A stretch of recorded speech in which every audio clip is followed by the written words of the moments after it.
सुप्रभात बच्चों। आज हम लोग आपकी 8वीं कक्षा का 9वां पाठ, उसका जैसे कि आपको पता है बेटा, कल हम लोगों ने इस पाठ को रीड किया था, पूरा ये पाठ पढ़ा था और आज हम लोग इसके क्वेश्चन आंसर करने जा रहे हैं। तो इसमें पाठ में से जो आए हुए प्रश्न उत्तर हम लोग पहले वो करेंगे। फर्स्ट इसमें क्वेश्चन है, भोलाराम पंप क्यों और कैसे लगवाना चाहता था। ठीक है, तो इसका उत्तर होगा बेटा, भोलाराम अपने खेतों की सिंचाई के लिए 5 हॉर्स पावर का पंप लगवाना चाहता था। कैसे लगवाना चाहता था? बिना सरकारी नियमों का उल्लंघन किए। ठीक है, तो हम लोग उत्तर लिखेंगे, भोलाराम अपने खेतों के सिंचाई के लिए 5 हॉर्स पावर का पंप बिना सरकारी नियमों का उल्लंघन किए लगवाना चाहता था। ठीक है, उसके बाद है बेटा सेकंड क्वेश्चन, बिजली साहब ने दरख्वास्त की हर तह को धीरे धीरे क्यों खोला। यानी वो जैसे फोल्ड करके जो एप्लीकेशन थी वो फोल्ड करके उसने दी थी, तो उसकी हर तह को, उसकी हर वो फोल्ड को कैसे खोल रहा था, धीरे धीरे क्यों खोल रहा था। तो बिजली साहब ने दरख्वास्त की हर तह को धीरे धीरे इसलिए खोला ताकि अगर कागज़ की तह में कुछ रखा हो, यानी कुछ पैसे रखे हों, तो वो नीचे ना गिर जाए। ठीक है, तो इसलिए वो धीरे धीरे खोल रहा था। उसके बाद है, सिंचाई साहब ने नो ऑब्जेक्शन सर्टिफिकेट प्राप्त करने की क्या प्रक्रिया बताई, मतलब क्या तरीका बताया। सिंचाई साहब ने कहा कि पहले हमारे एसडीओ के कहने पर सब इंजीनियर, यानी जो बांध बना रहे हैं, जो इंजीनियर हैं, वो इस चीज़ की जांच करेंगे कि बांध को कितने क्यूसेक पानी के आधार पर वो बांध डिजाइन किया गया, वो बनाया गया, कितने क्यूसेक पानी के लिए वो बनाया गया है। और अगर 5 हॉर्स पावर का पंप लगाने से बांध की भरण क्षमता को कोई खतरा ना हुआ, अगर 5 हॉर्स पावर के पंप से कोई खतरा ना हुआ, तो वो उसे नॉन ऑब्जेक्शन सर्टिफिकेट दे देंगे।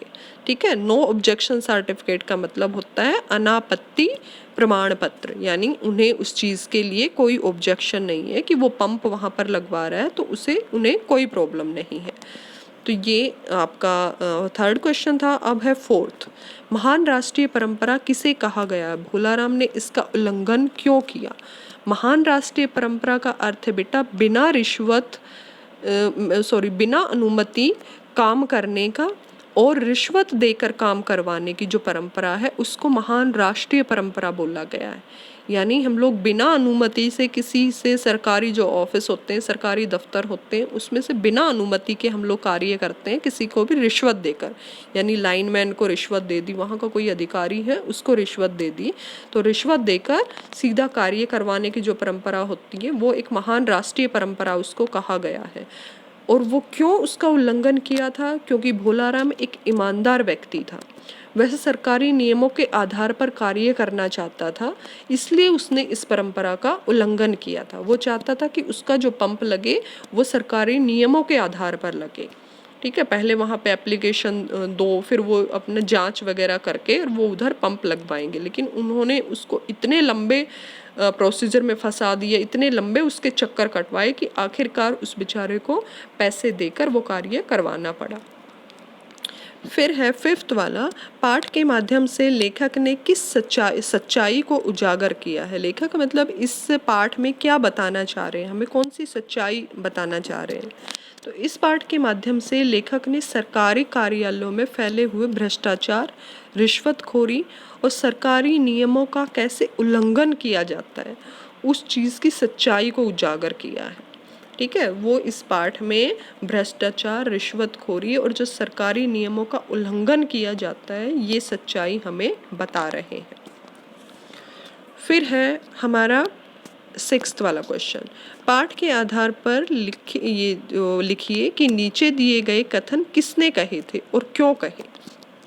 ठीक है, पहले वाला है, केवल दस्तावेज और क्या देना पड़ता है नहीं मालूम, ये शब्द कहे थे बिजली अधिकारी ने। ठीक है। जब भोलाराम उसके पास दरख्वास्त लेके गया था, एप्लीकेशन लेके गया था अपनी, और जब उस एप्लीकेशन में पैसे नहीं मिले और बाद में वो उससे पूछता है कि किसका पंप है, किसके खेत हैं, क्यों लगा रहे हो, अभी तक किस चीज़ से वो पानी का इंतज़ाम कहाँ से था, अब तक खेती कैसे करते, तो सारी चीज़ पूछने के बाद वो उससे पूछता है कि सिर्फ दस्तावेज यही ये दरख्वास्त ही थोड़ी देनी होती है, और भी बहुत कुछ होता है। तो वो उस समय वो बातचीत की गई थी, क्योंकि जो सरकारी कार्यालय में बिना ये काम बिना रिश्वत के नहीं होता है, तो वो रिश्वत लेना चाहते थे, इसलिए जो बिजली अधिकारी थे उसने भोलाराम से बात पूछी थी कि केवल दरख्वास्त, और क्या देना पड़ता है यह नहीं मालूम। उसके बाद है, अरे नदी हमारी होती तो अब तक केवल रिकॉर्ड में दिखाई देती।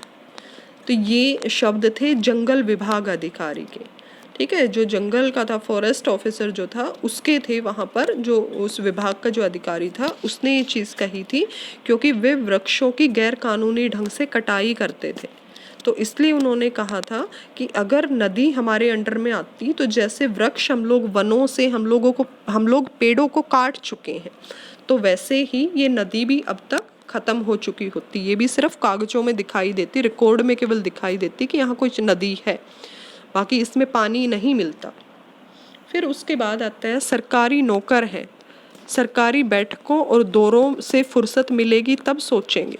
ये शब्द थे सिंचाई साहब के, क्योंकि वो उसको अपनी व्यस्तता दिखा रहे थे कि मैं बहुत बिजी हूँ, मेरे पास इतना टाइम नहीं है कि मैं सिर्फ तुम्हारे उधर खेत में पंप लगाने का ही देखता रहूँ, मेरे पास और बहुत सारे काम है, हमारी बहुत सारी बैठक होती हैं, बहुत जगह मेरे को जाना पड़ता है, दौरे करने पड़ते हैं, तो मेरे पास और भी बहुत काम है, ठीक है।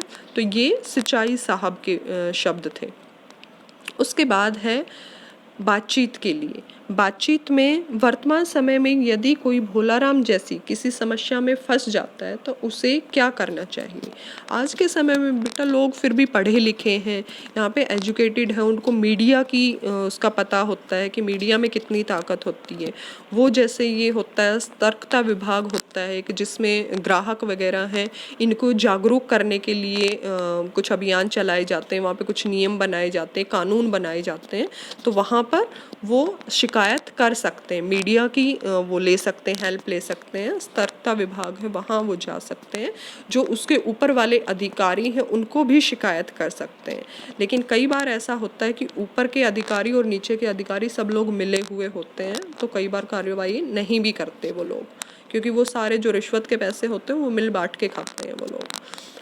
तो उसके बाद है, पाठ में सरकारी अधिकारियों की कार्य प्रणाली के विषय में पढ़कर आपको क्या समझ आता है। हम लोगों को इतना ही समझ आता है बेटा कि जो सरकारी कार्यालय होते हैं उसमें एक तो काम धीरे बहुत होता है, बहुत स्लो काम करते हैं वो लोग, एक ही कार्य को, मतलब वो फाइल जो बनी रहती हैं वो बनी ही रहती हैं, उनको वो कार्य नहीं करते हैं, बस वो फाइलों में एक बार कर देते हैं, फिर उसको सुलझाते नहीं है। लोग चक्कर काटते रहते हैं, आते हैं तो उनको ये बताते रहते हैं ये दस्तावेज़ लाओ, वो दस्तावेज़ लेके आओ, वो पेपर लाओ। और दूसरा वो क्या होते हैं, वो रिश्वत लेना चाहते हैं, हालांकि उनके पास सरकार की दी हुई अच्छी खासी तनख्वाह होती है, अच्छी खासी वो सैलरी सरकार से ले रहे होते हैं, लेकिन फिर भी वो रिश्वत का वेट करते हैं, और जितनी वो सैलरी ले रहे होते हैं उतना वो कार्य करके खुश नहीं होते हैं।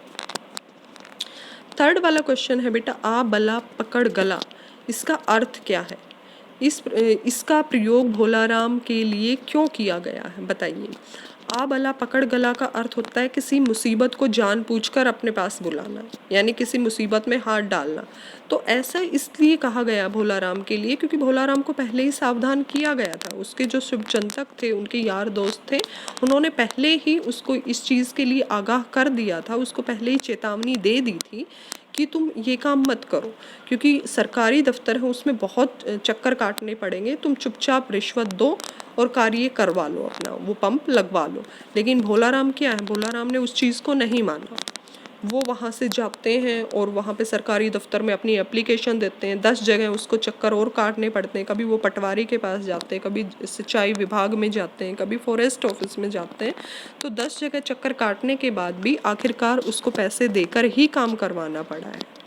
तो इसलिए ये शब्दों का प्रयोग भोलाराम के लिए किया गया है। अरे नदी हमारी होती तो अब तक रिकॉर्ड में दिखाई देती। वास्तविकता में पेड़ों की तरह कब की साफ हो चुकी होती। ये इसलिए बोला गया है बेटा, ये क्योंकि जो आजकल पेड़ है उनकी कटाई होती है, गैर कानूनी ढंग से उनको काटा जाता है। जंगल में जितने पेड़ दिखाए जाते हैं उतने मिलते नहीं हैं। वो जो वहाँ के अधिकारी होते हैं, जंगल विभाग के जो अधिकारी होते हैं, वो तस्करी करते हैं पेड़ों की, वहाँ से इन पेड़ों को काट कर बेच दिया जाता है। तो इसी तरह ये बोल रहे हैं कि अगर वो हमारे अंडर में भी, नदी हमारे अंडर में आती, तो हम उनका पानी, इनको फैक्ट्री वालों को, जो बड़े बड़े जो कारखाने वगैरह हैं, उनको पूरा का पूरा पानी हम लोग बेच चुके होते और उस नदी में पानी नहीं बचता। तो ये कह रहे हैं कि वो नदी जो होती वो सिर्फ रिकॉर्ड में दिखती कि हाँ यहाँ पर कोई नदी भी है, इस रास्ते से कोई नदी भी निकलती, उसका पानी उसमें नहीं मिलता। जैसे हम लोगों ने पेड़ों को साफ कर दिया है ना, वैसे ही ये नदी भी साफ हो चुकी होती। ये हमारे बेटा यहाँ पर बातचीत के आधार पर क्वेश्चन थे और हम लोगों ने ये किए जो पाठ के आधार पर हमारे क्वेश्चन आंसर थे वो, और ये किसने किसको कहे थे ये हमारे कथन थे। तो हम लोगों को ये सारे बेटा, आप लोगों को ये क्वेश्चन लिखने हैं और याद करने हैं।